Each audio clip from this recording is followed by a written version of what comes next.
or making a gift of myself for another. Because, why? Because of Christian anthropology. Because that's who Jesus is. He gave himself out of love for us, right? That's who he is. So that's why John Paul defines it that way. But then he says, in our human experience, like Chad said earlier, the perfect personification of that in the visible world would be the spousal, which means they're what? Married. Love between a man and a woman is the perfect embodiment of giving of self in the visible world. Okay, we're gonna look at why on his third step, because now that you know me a little bit, and I know you a little bit better, I'm gonna need a few volunteers.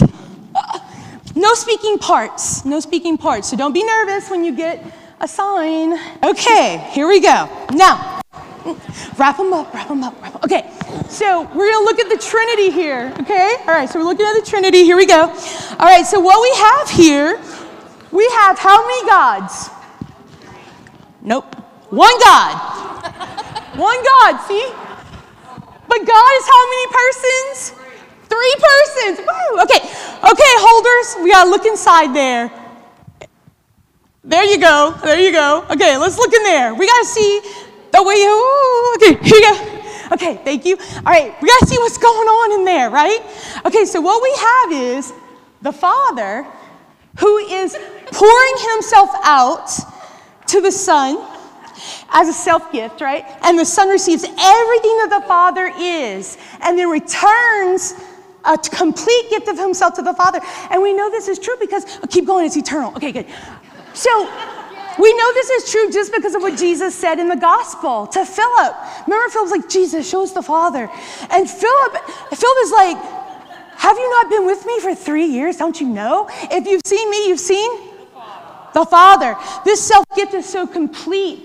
They are one, right? And then that giving, right, between them is so actual, is so real. It is the Holy Spirit who proceeds from the Father and the Son. Right? Okay, all right, give them a hand. That was excellent. Oh, keep your signs. Yeah, put that gift back. Okay, perfect. Okay, good job. You'll be coming up later again too. Okay, all right. So, remember, we're talking about the ideal, right? What is the fullness? What is the fullness? The fullness is a sacramental marriage between a man and a woman that is ordered to the procreation of children. My husband and I, we cannot have children. But my union with him is not disordered, right? It's still ordered to the possibility of children. Why is that the ultimate example in visible experience? Because that family relationship is God's image in the world. It's how God is revealing himself to everybody in the world, right? That's what it's meant to be anyway, right? Okay, that's why John Paul says that's our model of what it means, right? Okay, so we're going to look now at the first part of that triptych. All right. Oh, too far. All right.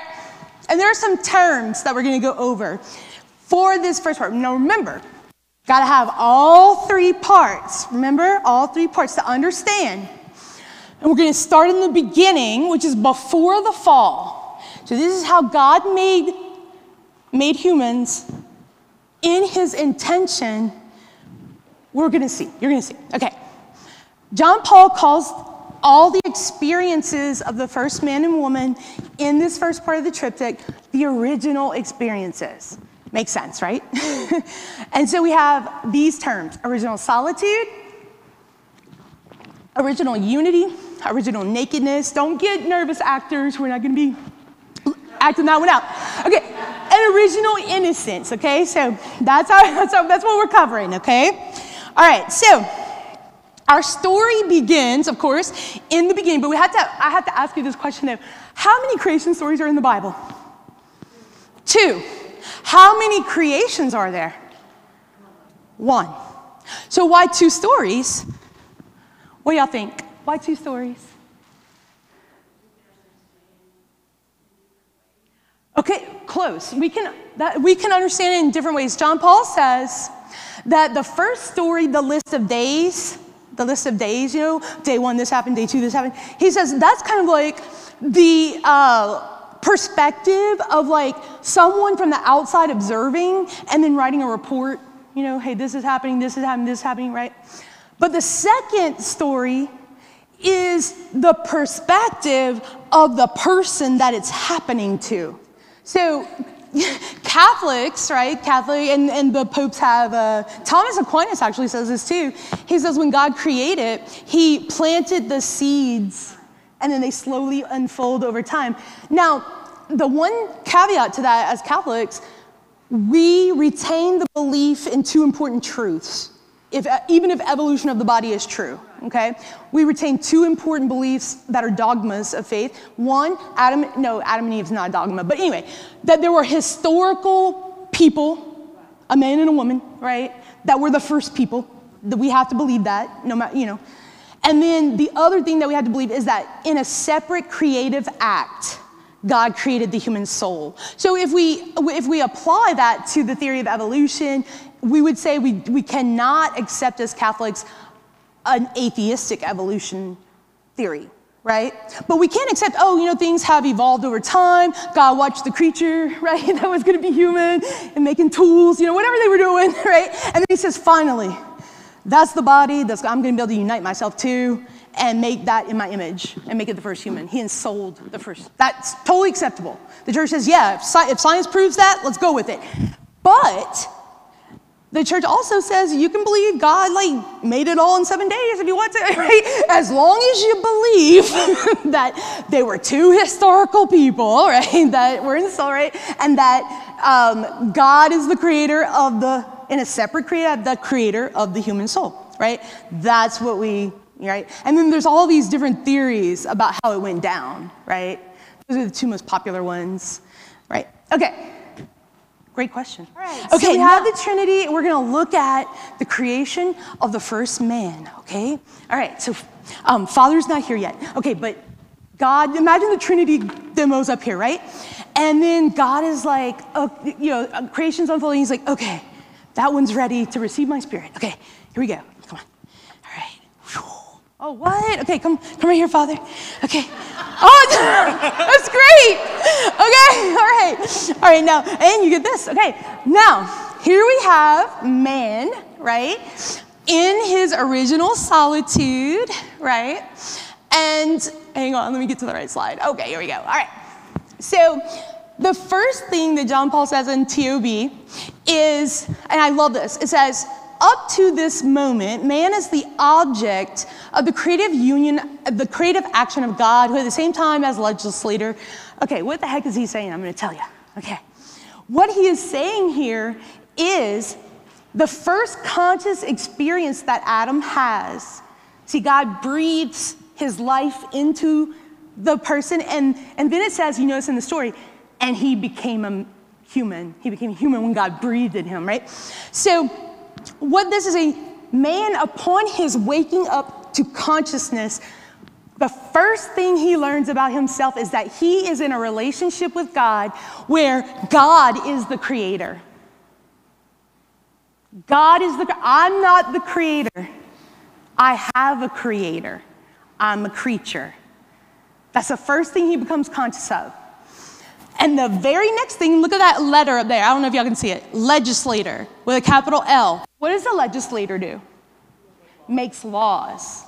So the second thing in Adam's consciousness when he comes into existence is I have a creator and I don't make the rules. The creator makes the rules, right? Okay, now, then God puts Adam through a little test. Right? And this test is not like, I taught you something, now I need you to write it down. This test is more, and Pope John Paul says it in that excerpt, is an examination. Think of examination of conscience, right? You're examining yourself, right? This is what Adam's test is. And God used some special creatures to help him discover the truth about himself in his solitude, which, by the way, is not loneliness. because you can be in a room full of people and feel lonely, right? Solitude means literally he's alone, right? Right now, he's alone before God, realizing that he's a creature, right? And that he doesn't make the rules, okay? Now, God wants to show him what he is, okay? All right, so my people with the special signs, you can keep the signs flipped over on your table. You can just leave them, but please come here and line up here. Single file, come on down. All right, perfect. Okay, let's line up. We're gonna look at Adam's test. Okay, now here's Adam. Now Adam, your role is that, what are we about to do, do y'all know? Name the animals. Okay, so here we go. All right, so y'all can't use your word, okay? You have to be the animal. Okay, and then Adam, he's gonna pass the test based on your demonstration, okay? All right, here we go. All right, first up. A bear. Try again, Adam. You can make noise, you just can't say the word. A lion. Yes, all right, thank you, lion. Okay, you have C, good. Okay, next up. A monkey. Yay! Okay, now pause. Now, Adam's going through this process, right? And as he goes through this process of naming, because why did God even make these animals in the second story and bring them to Adam? What was God's concern? It's not good for him to be alone. I'll make a helper suited to him. And he starts with the animals, right? And what Adam's thinking, right? He's the animals, he's naming them, and he's going, that's not like me. That's not like me. That's not like me, right? Okay, all right, so keep going. Okay, next. That's an elephant. He's getting better at it too. Okay, all right. Oh, a bird. All right. Excellent, Adam, excellent. Okay, yes, give him a hand. That was awesome. Okay. John Paul says what Adam realizes is that he's not an animal. He's not an animal. And John Paul says he learns what he's not, and he also learns what he is. And there's a difference in the way he's having this experience that's going to show him what he is, but for now, keep the sign, and you may go back to your seat. Thank you, Father. Okay. All right. So he says, the conclusion Adam comes to is that if all these things are different from him and they're not suitable helpers, then he must be something that's different from everybody else, from everything else. I am my own kind of thing. A unique, John Paul says, approximate genus, right? Like genus species. So Adam realizes, I'm my own unique kind of being. And then this is the second part of Adam's solitude. He's alone in that being, human. He's alone. And John Paul says we know this because of the way we see Adam's experience of thinking, right? So if I get home and my dog, I have a little schnauzer, and she gets real excited when I get home, and I accidentally step on her paw, is she gonna know that I did that? How do we know that the dog is experiencing me stepping on her paw? She might bark, she retracts her paw, right? She might run away a little bit, right? So do animals know things? Yes, of course, they have senses. Everything that has senses knows stuff, right? Even in the internal senses. Did y'all know we have internal senses? 2 of them are memory and imagination. Okay, that's a side. Okay, do dogs have imagination?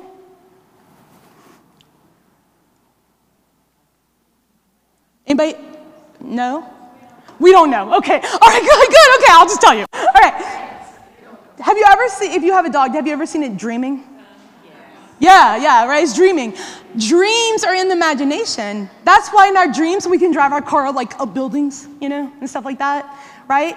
It's the imagination, but why? So yes, animals have lots of things in common with us, but they can even know. But when my dog sees her reflection in the mirror, what is she gonna do? She's gonna bark. Why? another dog. She does not have the kind of knowledge that a rational soul has. Self-knowledge. So my dog, she will not go to her dog bed after I step on her paw and be like, why does mommy hate me? I thought we had a good relationship. She's not doing that.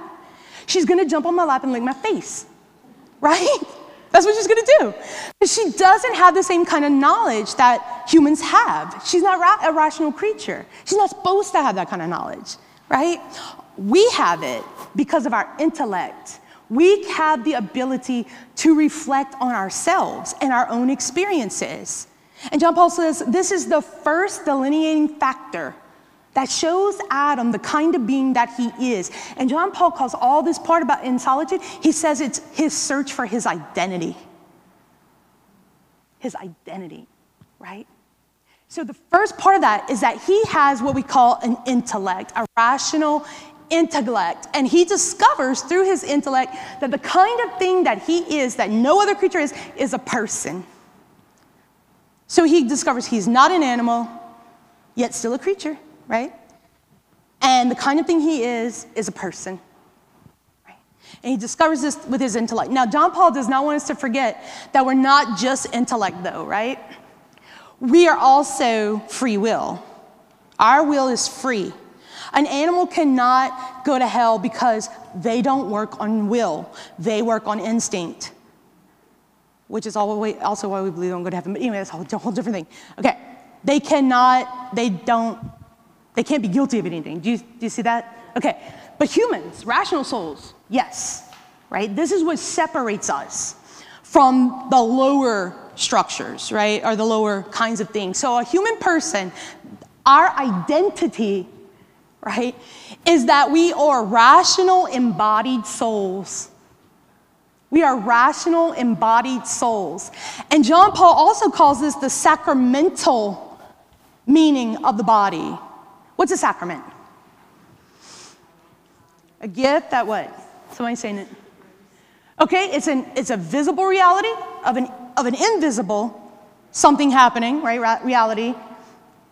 Okay. So when we apply that to the human person, we're visible because of our bodies.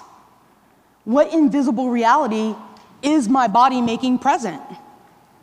You, me. If I didn't have my body right now, you wouldn't see me. You couldn't hear me. Whenever we see, Father Mike Smith has this talk that he did in Steubenville, and I always show it to teenagers because it's really funny. Anyway, he calls this young man up. Have y'all seen this yet? He calls this young man up on the stage, and he's like, okay, and his name is Patrick, I think. And he said, and it's all teens, And he says, okay, everybody, look at Patrick's body. And you hear the whole audience like busting out, and they're like, oh my gosh, look at Patrick. And then like the young man sits down, and Father Mike makes the point. He's like, how were you expecting to be able to experience Patrick? He's in his body. It's the only way you can experience him in the visible world. His body is him. Oh, I didn't mean that emphasis. Okay, his body is him. This is the sacramentality of the body. The body is revealing the person. The body reveals the person. We are our bodies. They're not two separate realities. Remember, when the soul is a separate reality from the body, you're dead, right? Okay, this is our identity. We're persons, embodied rational souls. Now, we're going to zoom in a little bit on the soul to learn a little bit about how it works, right? Because it's going to be important when we talk about the fall. All right, so this, I don't know if y'all have this graph. Do you have it on your notes? I don't know if you do. You might not. It's okay. This is all about natural law. And when we talk about natural law, we don't mean like what comes naturally to us or how we're biologically programmed. Natural law, by definition, has to do with nature. Natural law, remember God, the capital L legislator? How did he make the law? Right? He put the law in our hearts when he made us, and he ordered us to our purpose. This is how he did that. Okay, so in my soul, now this is all analogy and it's not perfect, okay? So just keep that in mind. We don't really have 3 levels in our souls. It's just one human soul, okay? However, We share in common, like we've just been talking about, right? Again, sensitive topic coming forward, okay? So remember our disposition. We share in common with everything alive the inclination of self-preservation, to keep living. If I'm alive, I want to keep living. I'm inclined to that. What's an inclination? As Father Champagne says, an envie, right? It's a Father Champagne. You all know Father Champagne, right, around here? Yeah, okay, all right, yeah. I stole that from him. Okay, all right. So it's like you're pulled to it, right? So by our nature, everything living is pulled to keep living. That's why animals like develop all these like hiding mechanisms from their predators, right? Because that's why, and this is the one that might touch our hearts too much, I don't know. But if we lose someone to taking their own life, why does the church say, hey, that's a really serious thing? Because it's against our very nature, like how we were created. If we're alive, we're meant to keep living. That's why that's such a tragedy. You see, that's why it hurts so much when someone makes that choice. Does that make sense? Okay? Now, I'm not talking about the morality of that. That's a whole nother issue. But I'm saying from a perspective of like nature, that's why the church says, hey, that's really serious, and you shouldn't do that, right? Okay, then we share with all things that have senses, sensible being, sense, not like make sense or common sense, but sensible, like they have senses. With all things that have senses, we are inclined by our nature to the procreation of and the education of offspring. Have y'all seen those cute videos on Facebook? Like the mama bear is crossing the street and the baby bear can't get over the fence and the mama bear comes back and is like, you know, or all the little ducks follow the mama duck into the, right? It's in their nature to train their offspring. The same is true. We share that in common, right? And then we have, though, what nothing else in the created visible world has, and that's the rational level. And our rational inclination inclines us to know the truth with our intellects, right? And the highest truth we can know is God himself. I'm the way, the truth, and the life. Right? So we are already on the track to know God with our intellects. Why is lying wrong? Why do we get upset when we find out someone's been lying to us? It's not true. Why is that offensive? Because I'm inclined to know the truth as a rational soul. That's why the church says you shouldn't lie. It's against your nature. And that's why we get upset when we find out we've been lied to. Because we have in our nature the inclination to know the truth. And the highest truth is God. And then also in our rational has to do with our free will to live in society. Or another way we can say this is to love your neighbor. Now, Jesus knew this about our nature. Love the Lord with all your soul, all your mind, all your strength, and your neighbor as yourself. Why did he say that's love? That's how we should act? Because he knows our nature. We're inclined to it. That's how God made us. And that highest inclination is how we're going to get to our purpose, which is communion forever with God in heaven, right, in eternity. And so in original man, this is how it worked, right? Man, in all of his person, his whole self, was directed to his highest inclinations by nature, right? He still had to choose God because his will was free. But it was easy to choose God because he had no obstacles to it in himself. And so his loving God before the fall, C.S. Lewis puts it like this in The Problem of Pain, was a joyful self-surrender over and over again to God, right? And so the whole person, everything in original man, all of my inclinations to procreation and offspring, all my inclinations to preserve my life, see, everything gathered up, that's me, and directed to God, all of it. That's original man, this one. The preternatural gifts. Last thing we need to understand about original man is that John Paul mentions this in the second part of the triptych, but he doesn't in the first. So I'm putting it here so we'll know what it is whenever he says it goes away, okay? All right, so have y'all ever heard of the preternatural, don't raise your hand, Father. Have you ever heard of the preternatural gifts? No, okay. Yes, you're saying yes, okay. Another name they're sometimes called are the angelic gifts, okay. So before we fell, God made our nature. As a gift to us, a grace to us, he also let us participate in some gifts that were above our nature, right? A little above our nature, but not like him. Does that make sense? It wasn't like beyond, like, it's hard to explain. Just, you're gonna have to believe me. I don't know what else. Okay, anyway. We know for sure that they had some of these gifts, and this is the one that's gonna stand out to us the most, was bodily immortality. Now, just from the story, we know that they had that possibility. Why? Because God said, what about the tree? He doesn't say if, he says when you eat from it. Anyway, okay, he says in the story, right, when you eat from that tree, you will die. So that tells us that if they had not eaten from the tree, the soul would not have separated from the body in death. See, our souls in God's original plan for us were never supposed to separate from the body. See, we think they're two separate realities because now they do separate and we have to experience death, right? That was not God's plan for them to separate. They could have lived forever. But as you know, they did not make that choice, right? But the next gift that they had that was participating in God's grace in an elevated way is called integrity.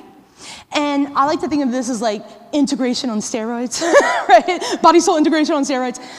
It was that what was spiritual in them had perfect dominion. Now, that's not a bad word, although I said that word when I was talking to some students in Washington, D.C. They flipped out. They're like, God doesn't want us to dominate. I was like, oh my gosh, know what it means. Okay, anyway, dominion comes from the word dominate, but that's not how God wants us to treat ourselves or creation. When he gives dominion to the humans in creation, what is he saying to them? He's saying, do whatever you want with it and dominate it. Take care of it. Take care of it. You're a steward, right? In your dominion. Well, we have self-dominion, and John Paul uses it over and over and over again in the original catechesis. Self-dominion means that ability that the Spirit has within my person to gather my whole self up, even what's material in me, and let it be directed wholly to God, like completely to God, my whole self. That's dominion. I have dominion over those lower inclinations, and I can direct them to God with perfection. With perfection. So the Spirit interacted with the body in a way that everything that is of the body was wholly directed to God, right?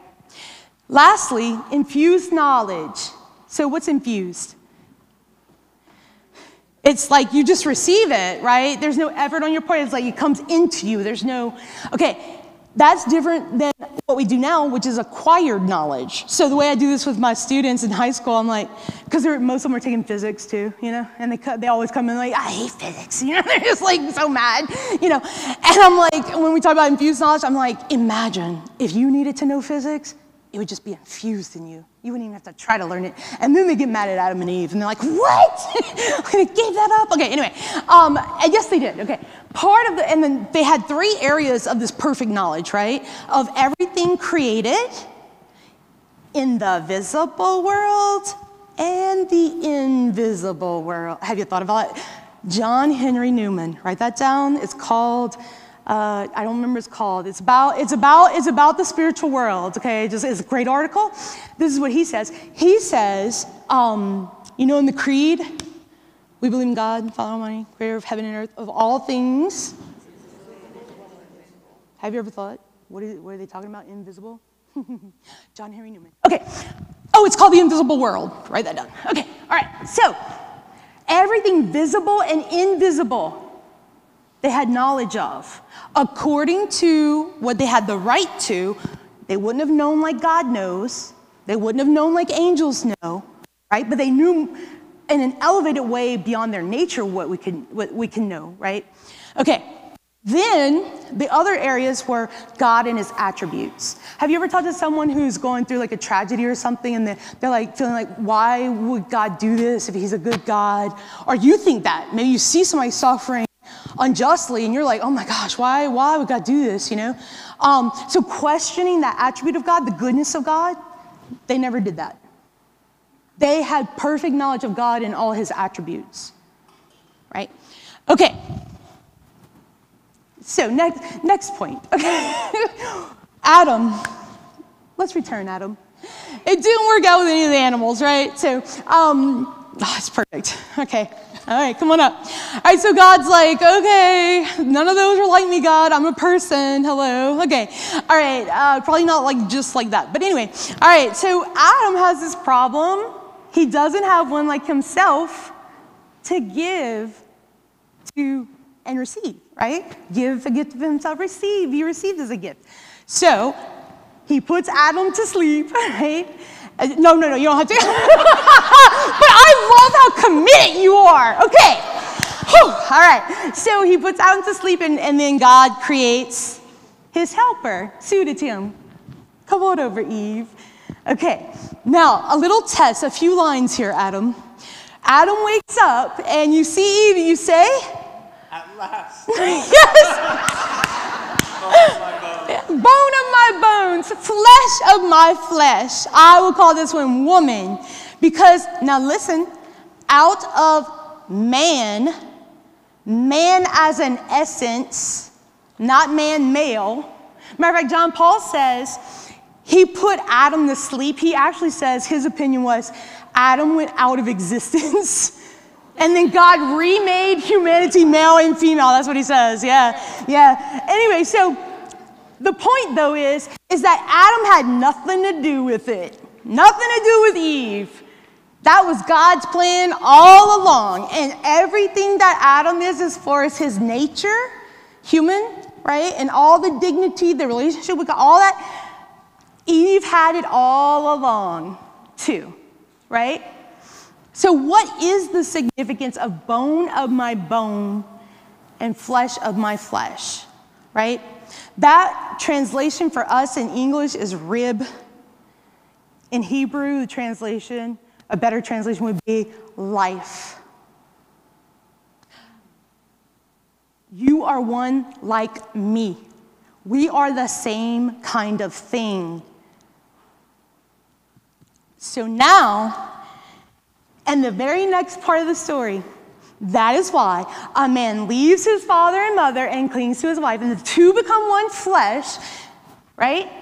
Marriage is what God does with them next, because they're the same kind of thing. This is called original unity, that they're the same kind of thing, and together, excuse me, Eve.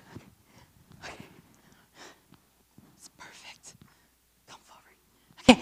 Now Adam, because she's bone of his bone, flesh, he can give himself to Eve, right? And Eve receives all that Adam can reject. Okay.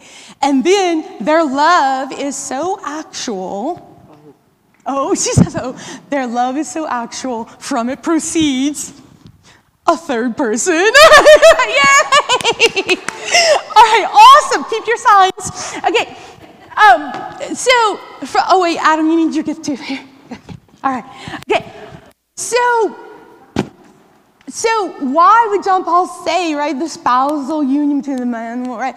This is why. Adam needed one like himself so they could image the Trinity in the world. It's God's way of saying, hey, visible world, I'm sharing myself with you, and here's proof, right? You can see me. In there, you can see me in what I am, right? Okay, next up, original nakedness. Again, nobody get nervous. Okay. Oh, I shouldn't have let y'all sit down. Whoops. Adam and Eve, come on back up. Bring your gift, Adam. Okay. We're going to add to this for original nakedness. Now, first of all, John Paul, we have to understand a little bit about what original nakedness is not. Okay? Original nakedness is not like we're at the beach and the young woman is in her bikini. We run out of chips, and so she's like, I'll go get some. And she goes to the store in her bikini, right? It's not like a lack of like shame. Right? And she's like, I don't care what I look like. Don't look at me if you don't like it, right? That's a lack of shame called immodesty, right? That's a lack of shame, okay? It's not like that, though. That's not what original nakedness, like naked without shame. That last part of that story, right? They were naked, but they felt no shame. That's not what no shame is like. It's also not like, we have lots of parents, if you've had a little kid, like, just starting to run around and stuff, and you're trying to put their diaper on after a bath, and they get away from you, right? They're just running around naked, and they're just so happy, right? They're innocent. They don't know they're naked, right? So it's not that Adam and Eve don't know. Like, they don't understand their nakedness. That's not what's going on either. John Paul says what's going on is...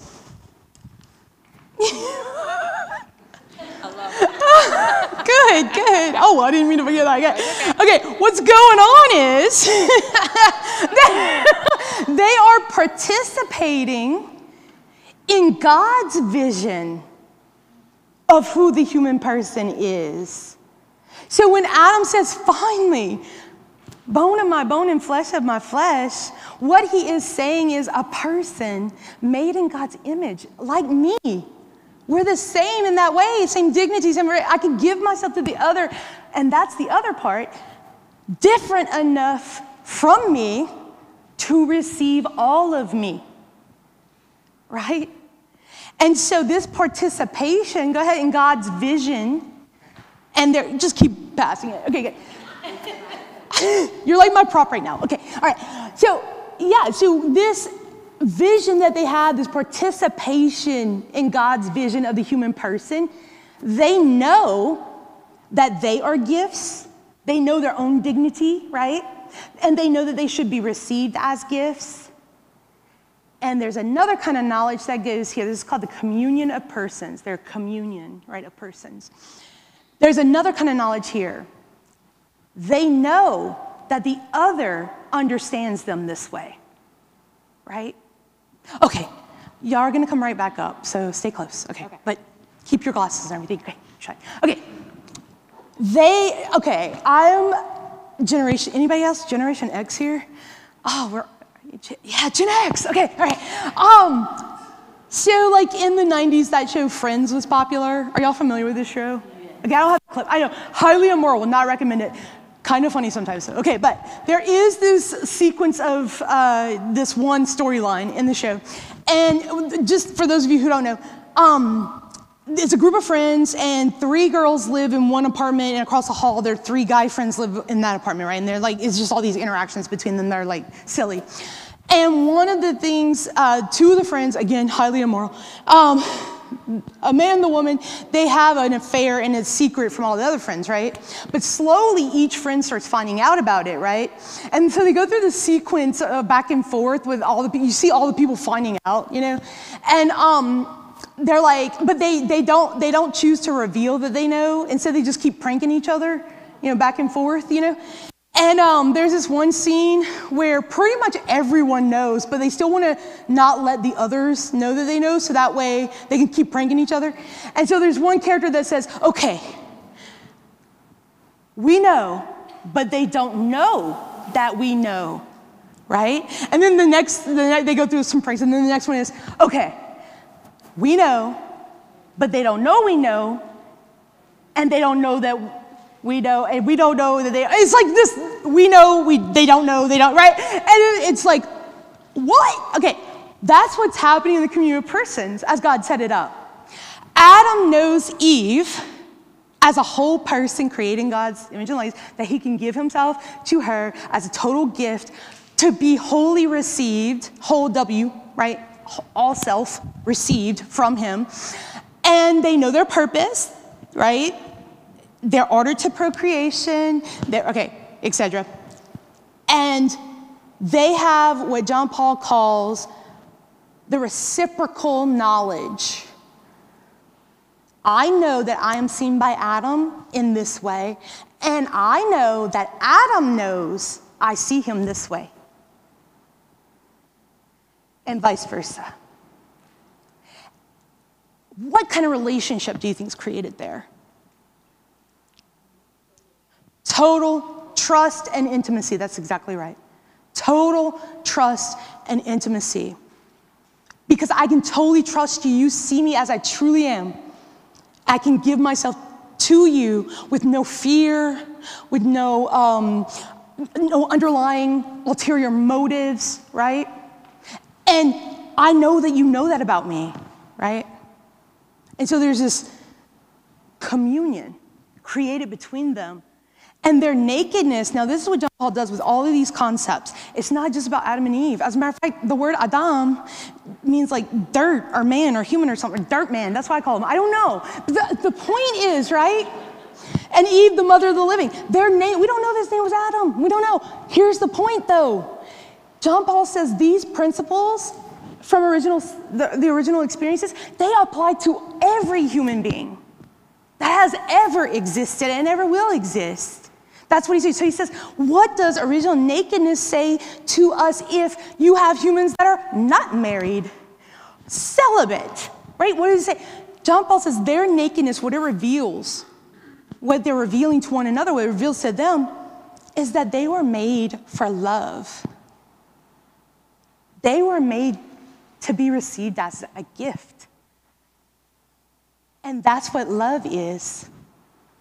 So the body, and the fact that the body is male and female, right? It is communicating to them, they understand this about themselves in original nakedness. They're not looking at the person with shame. There is no shame. It doesn't exist. It doesn't exist. That's their experience. And so what do they see? What exists instead? The fullness. When they see each other, they see the fullness of the person. Everything that the person is supposed to be is present, and they see it, and they know it, and that's how they know each other. And so and they know that they're made for love, and they know they are to be received in love. That is what original nakedness is about. Our purpose as human beings is to give ourselves in love for others and to be received by others as a gift. And it applies to all of us. Married, not married, celibate, right? As a matter of fact, for my girls, in high school, we do this part, right? We even do a little demo. And then I ask them, like, well, are any of you married? They say no. And thank God. And I'm like, okay, well, how are you going to do this? And they're like, of course they don't know. And so I tell them, right, what you're going to do is you're going to pay attention in your environment, and you're going to look for someone that needs you. Someone struggling, someone who's stressed. Pick a person that you have a lot of contact with, and then you're going to make a gift of yourself to that person. You're going to do something that shows that you see them. You see them in their suffering, in their stress, in their whatever. And then they have to do something that makes a gift of themselves. So for young people, it might look like mission trip, right? It might look like being a surgeon. And you just live your vocation and all your lay responsibilities with the intention of being holy.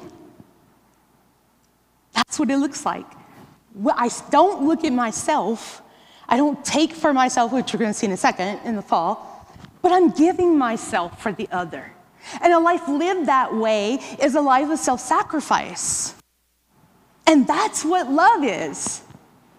Because we know Jesus did it unto death. That's what it means to love, right? That's what original nakedness is about. Now, the man and the woman, they know all this because of an experience, an interior experience we call original innocence. Today, in our time, in our church, we call it sanctifying grace. So if anybody ever asks you, did Adam and Eve have sanctifying grace? The answer is yes, they did, right? Original innocent, okay. Imagine polar bears. This is fun. I know it seems totally random. It's gonna make sense. What kind of environment would a polar bear best flourish in? Cold, right? This is where they can be the best kind of polar bear, right, that they were created to be, in the cold, right? Innocence is an environment, but it's interior. It's an interior way of being that allowed Adam and Eve, the first parents, to have all of these experiences. It was because of their innocence. That is what was the interior environment where all of this is happening. Original innocence is their holiness, their closeness to God. That's what it is.